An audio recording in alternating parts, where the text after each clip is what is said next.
Nous allons voir Kapalabhati. Kapalabhati et à la fin des nettoyages, Kapalabhati, Kapala c'est la tête.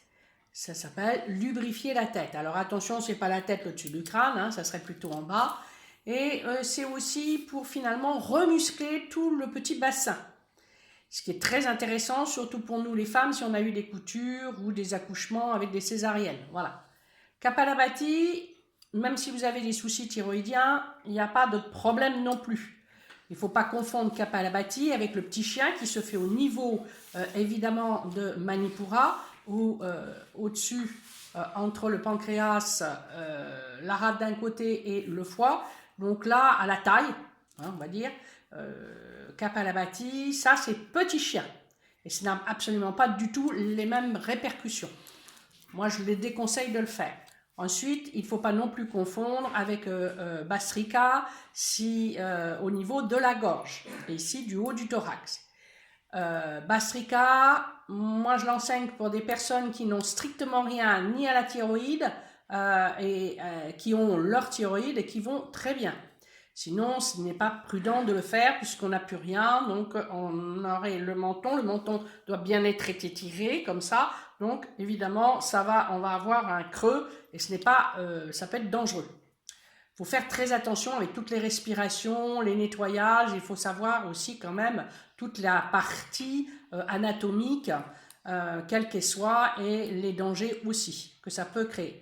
Kapalabhati, même si vous avez des problèmes de tension, ça ne va pas, évidemment si vous avez 24 de tension, vous n'allez pas le faire, mais si vous avez des petits dérèglements de tension, on va dire, vous pouvez très bien faire Kapalabhati.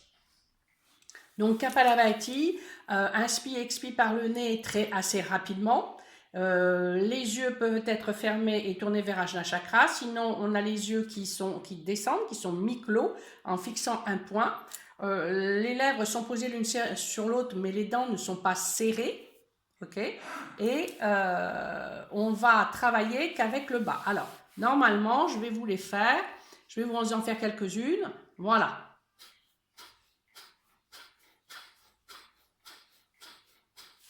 Je vous le refais.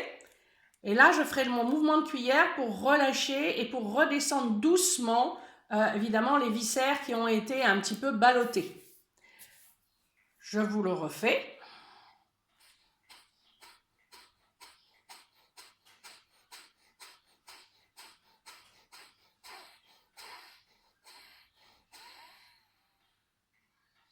Voilà. Je pense que normalement, vous y allez doucement au début si c'est la première fois. Bon, si vous êtes de mes élèves, il est bien évident que je connais, vous allez vous faire vos séries. C'est bien de faire 3 séries, de le faire régulièrement. Il faut le faire assez facilement le matin, de préférence avant un petit déjeuner ou alors dans la matinée. C'est préférable.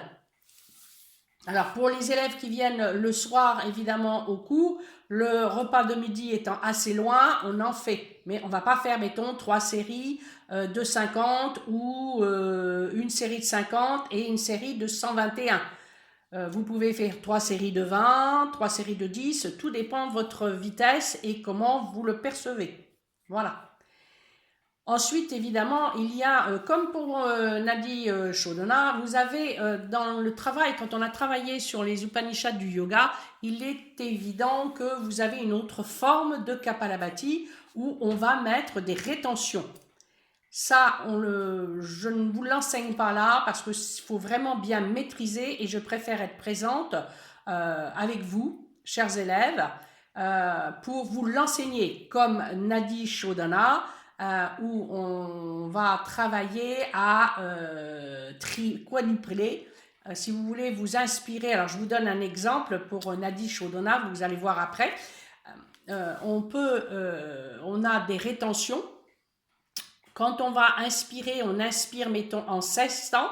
On sera en rétention poumon plein, c'est-à-dire là, en Antara Kumbhaka, et on aura 64 temps, et on expirera, évidemment, en 32 temps. Donc, vous voyez, et la rétention à poumon vide, il est bien évident, elle est de 16 temps. Donc là, ça c'est vraiment le haut, hein.